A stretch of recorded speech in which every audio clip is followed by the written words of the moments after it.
Can I still land on this? I think he's been cleared for takeoff, this dumbass.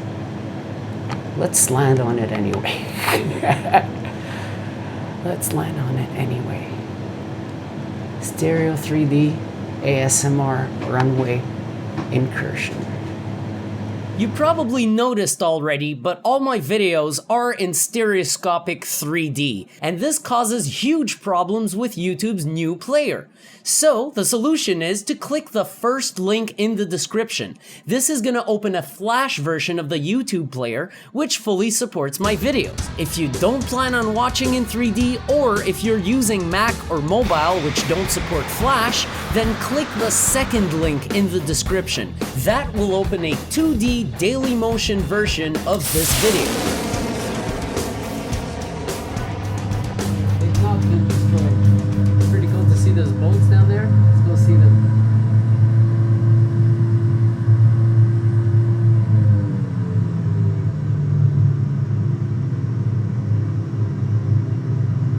Oh yeah. That's how you do that.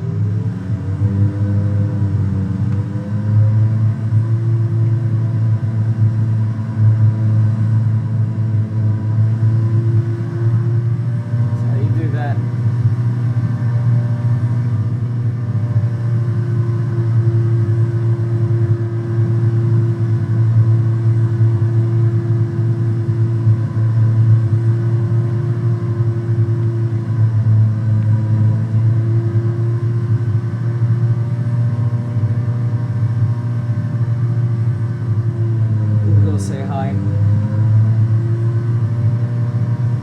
Hello, boats. How you doing? Good morning. I took dawn again. I actually like that setting. The dawn setting is really cool. Some of these boats I think I know. I think I've seen before. Let's go say hi to these folks waking up in the morning. Wake up in the morning. Folgers in your cup.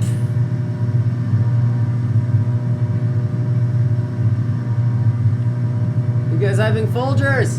Who's having Folgers? Anybody having Folgers? No.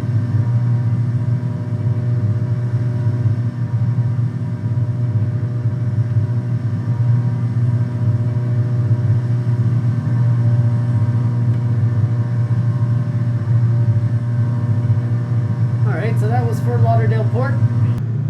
All right, welcome to beautiful Fort Lauderdale, Florida. Sitting here at Fort Lauderdale International with the dawn setting in Flight Simulator X using FlyInsideFSX for virtual reality. Now, you're basically watching an encore of Flight Simulator X in VR, and the reason why I am actually going ahead with this is because, well, for two reasons. And these two reasons stem from the fact that I did the first impressions video so damn quickly. I was so excited, I wanted to get into it, so I skipped a whole bunch of stuff I normally do to get something recorded. Now, that was rightfully so because I wanted to capture the moment of the first impression, sort of document it, and I really wanted to get to it. But I think it's also fair that I come back and do the recording a little bit more proper. First off, I got the cam rolling, so that's the first reason. I didn't have any camcorder in the first impressions video. And second off, first impressions video was recorded at half resolution because on default settings, despite Flight Simulator X being an older piece of software, an older simulator, it can be demanding even on newer systems, and especially in virtual reality. So I had to tweak the settings, and I finally got to be able to record with fraps at a proper frame rate without losing too much performance. So I got the simulator giving me well over 40 frames per second, but most importantly, I got the asynchronous time warp going at 75 frames per second. So I'm sort of feeling a 75 frames per second in the Rift right now. It is buttery smooth, so I am set to do this capture at full res. I was getting about half those stats last time I tried this, so optimizing the settings did the job, and I can actually go ahead and do this simulator a bit more justice. I don't think it's right to go ahead and record such a cool experience at just half resolution, or at least now that I've already done so, I'm gonna close the book properly and do this properly. So let's do something special here. I gotta make a precision here before I go ahead and try to fly this thing. If you ever come across me and I say, hey, let's go on a helicopter, I advise that your response be no. Unless you are a helicopter flight instructor, I do not advise getting on board a helicopter with me at the helm. It will not go well, or with me at the stick, should I say. I can do the planes, but helicopters, not that they're not my thing, but I still incredibly suck at them. So let's go take a look at that. Let's have a little fun. Let's make this a little more entertaining.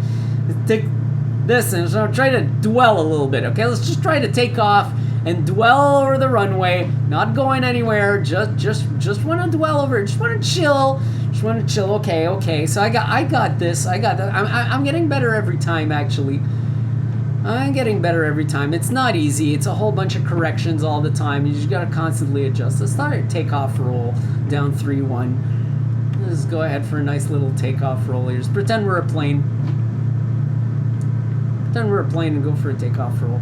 This is something you're supposed to be able to do, like, without varying your altitude, and have severe issues with the control of a helicopter. Anyways, okay, I think I should just fucking gain my altitude now, because the funny part is going to be trying to land.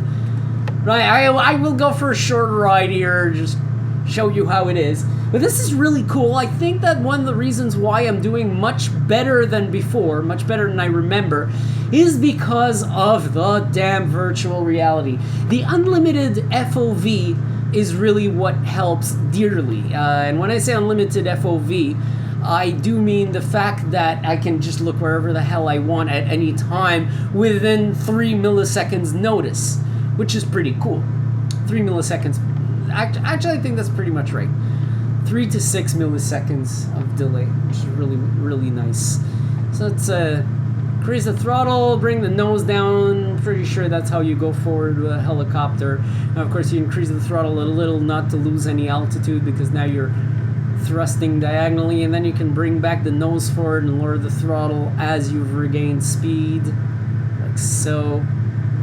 Hey, not bad. Not too bad. You guys are gonna think I was lying about the fact I suck with these things, but I do warn you. Let's try to go for those. Try to go land somewhere in front of that 3-1. I say somewhere in front of that 3-1 because I'm not at the point yet where I can actually gauge exactly where I want to land. I'll try to aim for the 3-1 and see where it ends us up. So I got out of control of the throttle. You don't want to end up doing your descent too quickly. Okay, so it's going to be pretty far in front of the 3-1. Let's try to land somewhere in front of those hash marks. There we go. There we go. There we go. There. No. Back. Back. That's not where I wanted to go. Yeah. Take me there. This is where I want to go. There we go. That was actually pretty cool. Alright. Here we go. Hey, I said the hash marks. I did change my mind. Okay, that was not very good, but that was not destroying the helicopter, and I've actually landed too hard before that. This is something that's flaky about FSX. You destroy the gear sometimes, but there's no message telling you that you broke the fucking thing when you landed. Just the gear's broken. I could tell if the gear was broken because I could see the helicopter would be almost like sunken in the ground. It's happened to me before in tests for this very video. So that did not happen. I kept this fucking thing in one piece.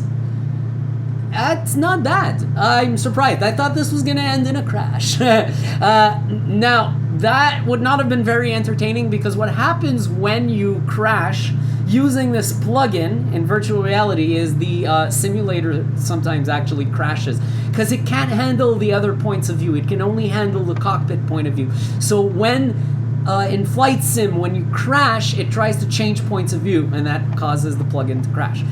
So don't crash. That's your demand in this simulator. All right, let's have a little bit of special fun on board this beautiful Blue Angels F-18. But before I go, I just want to make a note. Well, this video's in 3D, so you probably gathered that the VR I'm getting, the virtual reality, is in stereoscopic 3D. I've heard the argument before about flight simulators not needing any form of stereoscopic depth because the scales would be so large that, you know, and you're so high above the ground that it's useless. And that's bullshit. You just saw me fly that helicopter. 2/3 of the information I'm getting that makes me better at actually flying the helicopter without completely destroying it in the first 20 seconds comes from this beautiful natural depth perception I have right now. It's good on a screen, but it's hard to get a very natural depth perception on a screen. It is way better in virtual reality. I used to use this simulator on a screen in 3D, and it does help a little bit. But in virtual reality, it's just worlds apart. The depth perception, the fact that it's in 3D, is a tool in itself. That's all I can say about it. Just suddenly everything feels easier because you're getting more of a real life feeling about everything. The situational awareness, the fact that I feel like I'm sitting in this cockpit for real, that I have the runway about what, I would say 6, maybe even 7 feet under my ass right now. And that I'm sitting in a beautiful F-18 that we're gonna go right now. I just wanna make a note about that. Look at this. Each aircraft, depending on its cockpit and complexity and simulation routines, if you want, will demand more or less from your system. This one obviously is demanding much more. However, I judge this okay for a full res capture, so let's go ahead with it. And I'll make another note here. And some people like to fire up the sim and then do the whole startup procedure. As you may see, there's a lot of buttons in this plane, and this is one of them where I'm looking at these and I'm like, I wonder what these buttons do. So I probably can't do the startup procedure at this point in the F-18. I should read the manual. It's fun to do it every now and then. But fun thing about simulators is if you want to get just to flying, you just dump the airplane on the runway with the engine running, and all you got to do is worry about throttle. And in this case, I also got to worry about landing gear, but that's it. So let's go! Finally, yes, I'm gonna shut up and go full throttle ahead. Fort Lauderdale once again, people. Doing it in Fort Lauderdale. Blue Angels F-18. Having issues with this plane. Having big issues with this plane. I did a few tests and they all resulted in crashing. And like I said before, it sort of crashes the whole sim. So just make sure I was recording there. Alright, so already fucking 500 knots or miles an hour. I'm not sure what this speed indicator is giving me the units in, but I'll pull way back on the throttle here. Lose some speed, feel them negative G's, feel that dash. Go forward. Now, one of the things I found with this aircraft that was really unbelievable is the sensation of speed. This is actually more than you can get from, say, the cars. It's really unbelievable. I'm going to give you 2 examples here. Let's try without overstressing the aircraft. That's the big danger here. And when you overstress the aircraft, it's pretty much the same thing as a crash. The flight just ends right there in its tracks. Let's try this. So I'm accelerating full out. I'm going to go lower. I'm going to hold it there. I want to go too low and ruin the flight. Okay. Pull back on that throttle, way back on that throttle because I'm going to overstress the aircraft. Wow. Holy shit. So, and I got to watch out now. I'm going so fast that if I do a turn, I'm going to get the G effect and I'm going to lose my vision completely. We're going to try something else right now. I was having fun with that earlier, doing some tests. I think I can pull it off. There we go. Holy shit. Holy shit. Speed of sound, Mach 1. Holy shit. Gotta watch for them antennas. Alright, gotta watch for that speed. Holy fuck. And now I can't even roll out of this. I see an airport. I don't think it's the one I'll want. I'm doing a roll right now, doing nice and easy, because I'm going incredibly fast. That is a tiny airport. That does look like K-Pap. Pompano Air Park. I'm probably going to want to turn around here. I'm going to head back home. I wonder now, have I been going with my gear out the whole time? I do believe so. I do absolutely believe my gear is still out. Except I'm not too sure how the indicators work, so we're gonna work on this right now. That does appear to be a lever facing down. Right? So, I don't know. I really have no idea.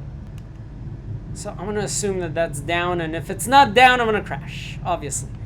I may have actually raised the gear after taking off. Good man. Good man. If I did, good man. I don't recall doing so, but if I did, good man. All right. I'll try to balance this out. It's tremendously difficult to balance this goddamn jet. And you do have to land more or less quickly. Right now, I have no brakes. So, we're going to know in a second. Right. I had my gear out. Good. Perfect. Perfect. Good man. I brought my gear in, and I probably brought it up. My logic was, if the lever's down, gear down. If the lever's up, gear up. And if you screwed it up, my God, I didn't even have my my reverse thrust, and I managed to stop this fucking thing. Landing at what? 290 knots or something. Not bad. I expected this to go terribly. So green lights mean the gear is out. During a test, I don't know what the fuck happened earlier. I had a very similar landing to this. Those lights were green, and for some reason I had a crash. So a good thing it didn't happen during the recording. One of my regular viewers, known as Incursion, suggests that all simulations are boring. So, in order to honor that statement, we're gonna go ahead and do Stereo 3D Productions ASMR Aviation on board this Extra 300. So, we're gonna go ahead and go for a relaxing, boring flight, and do a few moves, and get back home safe. So let's go. Taking off from beautiful Fort Lauderdale, Florida again. Checking out this perpetual sunrise we've been looking at for quite a few minutes now. Nice and smooth. Takeoff roll. And off she goes. And goodbye, Fort Lauderdale International. Actually, we're not gonna go too far. We're gonna go and do something called the hammerhead. Gain enough speed. Just gonna pull that nose up, straight up as she goes, very easily. Just hold it there. She'll lose all her speed. I'll give her some rudder. Take her back down.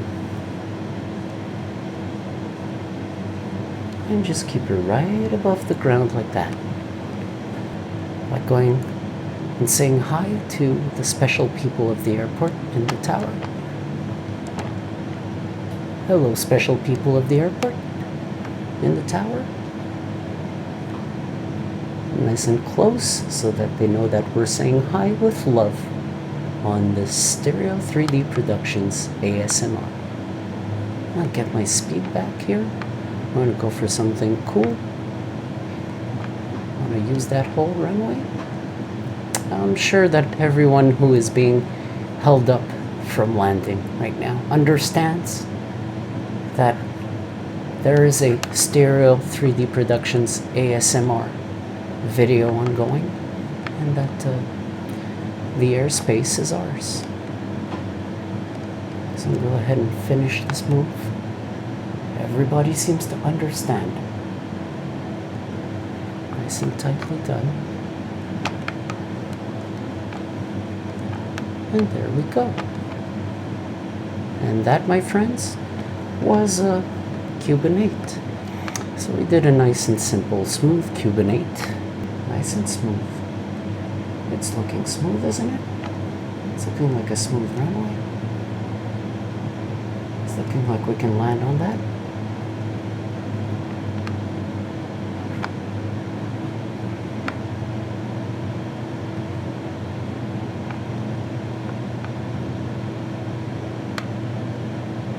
Finally, we can soar like a bird and try something interesting for our return home. So it's going to need a little bit of altitude to do, because what we're going to want to do is stall the aircraft and keep it into a fall facing in one direction, something we call a falling leaf. So gently, we will simply fall like a leaf to the ground until we smoothly touch down on it, just like this plane likes. Keeping a nice 100 knots here, making it to 3,000 feet. And that should do it. 3,000 feet is good. I'm gonna go for a little reverse turn here before we start our wonderful falling leaf. It's a pretty well-known maneuver. We use it in training to practice keeping control of the airplane while it's kept in a stall. Wondering if we'll be able to keep it behind the runway the whole time. Probably not so. There she goes. And a falling leaf stall. And I'm going to keep going towards the sea, all the way down to 1,000 feet. Now we're falling like a leaf right now. And it's quite tricky to actually keep, because what you have to do for this maneuver is pull the stick all the way back to preserve the stall while using only your rudders to keep the aircraft level and facing one direction. And as you can see, it's actually pretty effective to keep general control of the aircraft. Falling leaf is a good move to try to quickly recover flight, but not something you want to practice too close to the ground. In fact, I'm just gonna push the stick forward and regain actual flight ability. And now that we've done a falling leaf, I'm just gonna take her home nice and easy. So I'll explain something here. I like to actually place this plane a bit on either side of the runway. And the reason for that being is that you don't have flaps on the plane. So in order to lose altitude without gaining too much speed, you lean the aircraft one way and slowly press the rudder the other way, like this. And it's going to crab on one side. And this will help you lose some speed. Is there a helicopter there? I think there's a plane landing, or lining up for a takeoff.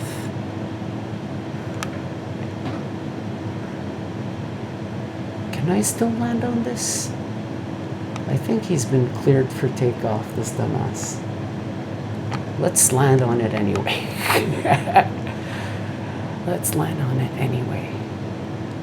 Stereo 3D, ASMR, Runway, Incursion. I didn't bounce there. I got plenty of runway actually for this little plane, so my speed was pretty good. My slip was also pretty good. And this guy in the jet, unless he's doing his takeoff roll already, he's gonna have to wait. So that's it. Hope you've enjoyed Stereo 3D Productions ASMR Aviation. I even had to fly over a plane right there. That was pretty relaxing. All right, I'll see you soon, people.